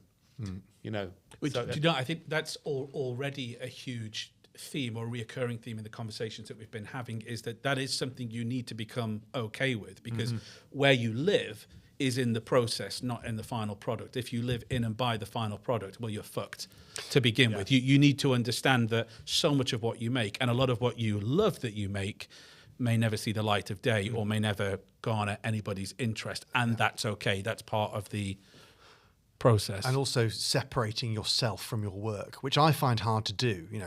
Sometimes I find the only worth I have is in the work I do. And if sometimes you can take that too personally. If something's rejected or something, you go, oh well, that means I'm no good. Right? And it doesn't necessarily mean that. And that has taken a while to learn. That still happens, still creeps up on you now and again. Oh well, they don't like me then. They don't like us. Not necessarily yes. At least you've got each other to blame in that. Well, yes, no, but it's not. There are some. I was watching behind of like how Home Alone was made the other day, and about how long that script sat there and how long it was played around with, and I remember that clip of also Taika Waititi talking about how he will write a film and he'll put it in a drawer and leave it a year. He said, I need to separate myself from that idea, and then I'll come back to it as a piece of art and see how I can tinker with it. Like mature like a cheese. Yeah, I mean, I suppose that helps if you're sort of in the sort of position where you can go, I'm going to write something and then just leave it in a drawer for a bit. But you get him on. Taika Waititi, yeah. Finally, any questions for me, or a question for me? What I've listened to your first episode, but they didn't fire your own questions back at you. What advice would you give yourself now? A little bit. I kind of liked what Larry said about being bolder. I think when you pass the 40 mark, when you turn 30, there's a thing where you think, well, I'm going to be 60. So, you kind of mark the milestone, but you carry on. When you turn 40, I had a thing where you kind of go, well, 80 is not a guarantee. I'm not necessarily a shoe-in to be an octogenarian. So that... What's helped me in the couple of years since I've turned 40 is I've started to say no to things, like personally and professionally, that previously I wouldn't, where I used to be a bit of a people pleaser. Those no's tossy as it sounds, are making room for yeses that previously I wasn't, or maybe to spend more time on less things, which is why it always resonates with me when you talk about, do one thing well and refine and hone that. But I kind of agree with the be bold. Like, life is short, time is precious. Don't do it for other people. Do it because it means something to you, and try and find your audience, which is exactly what we're doing here. So I think, make the most of the time that you've got. Don't sit and wait. Send the email. Reach out to people who might have an idea or be an influence or inspire you, because typically people are generous. I've found a lot of people. But yeah, you can often be your own biggest hurdle or obstacle. So I think I feel a bit of a new wave of just do it. Get over yourself. Get over yourself. Get out of your own way. Get out your own way. And carpe diem. I don't know if we're going to be able to finish it. Do you have a question for Shep? I've done one. Yeah, well, I was going to ask about dream guests and stuff, but I don't know, that might be a bit dry. I wonder if you've had a question that somebody's answered and you've gone, I'd never thought about the creative process in that way before, or I'd never thought of something in that way before. It's a big question to ask. Not yet. Early on, we've had some really. So not today is what. No, shit today, but like previously. No, I tell you what's been interesting today is that there have been perspectives and answers you've given that have definitely shifted and enriched my perception of you two and what you make and the work that you make. I think last week with Sophie Ryder, it was really interesting talking to such a commercially successful artist who's never had to necessarily worry about that side of a business, because we've all got to get paid, right, as much as we want to make art and work that we love. But she did talk a little bit about creating a dynamic where you feel you're feeding the beast, and you've then you become a slave to your work. But not yet. I think I am interested in talking to people who haven't found success until later on, and observe and delve into how they've stuck with the themes of their work or had beliefs in pursuit in their work that they've persevered with, sometimes maybe for decades, and then it's come good. Because I think that's interesting. But I'll get back to you on that, because that's a good, when one really kind of like stumps me or hits me, I'll let you know. You mentioned that sort of people who sort of find success later on in life. How gutting must it be? Well, I wouldn't know. The ones who find success after they die. You've been spending your entire life working towards something, no one's appreciated it, and then you die thinking no one's appreciated it, and then after you're dead, it's like, that's the life of a true artist, though, isn't it? Right. And maybe that's what we'll be. But I think it's also why you've got to love the process, because a lot of what we do is for an audience, right? It doesn't work without an audience. But if you live and die only by that validation that you get in that momentary spotlight or presentation or exhibition, I think you're fucked from the beginning. You've got to enjoy the process, because also sometimes it's about your face fitting. You could be making sterling quality work in any field, but you just might not be the flavour for that moment or zeitgeist or mood. Yeah. So the other thing as well is, like, do we know who the best film director in the world is? Do we know who the best violinist in the world is? There's probably some guy in his loft in Barnsley who might be the best violinist in the world, but we'll never know, because Johnny Sidebottom, he's great. Well, look how long Elbow were going, before they hit the big time. Until they became an overnight success. Yeah, it's a great example, isn't it? Pulp is the same, right? They were going since the early 80s, and then made it big in the mid-90s. Old is he? Yeah. You both look so ponderous as we play with that. It's a good beard show, isn't it? That's a strong beard show. 3 stages of man. Maybe you could, maybe that could be your niche as well. Maybe just like get little clips and send them on to bearsbigbears.com. Anything for an audience. You know what I mean? Yeah. That's probably where we're going to finish it. Or just some ASMR of 3 men stroking their beards into a microphone. Did that work? If nothing else, Jack has enjoyed that in the studio. This episode, we've been getting notes from Larry and Paul. Larry and Paul, thank you very much. Thank you. Thank you, Shep.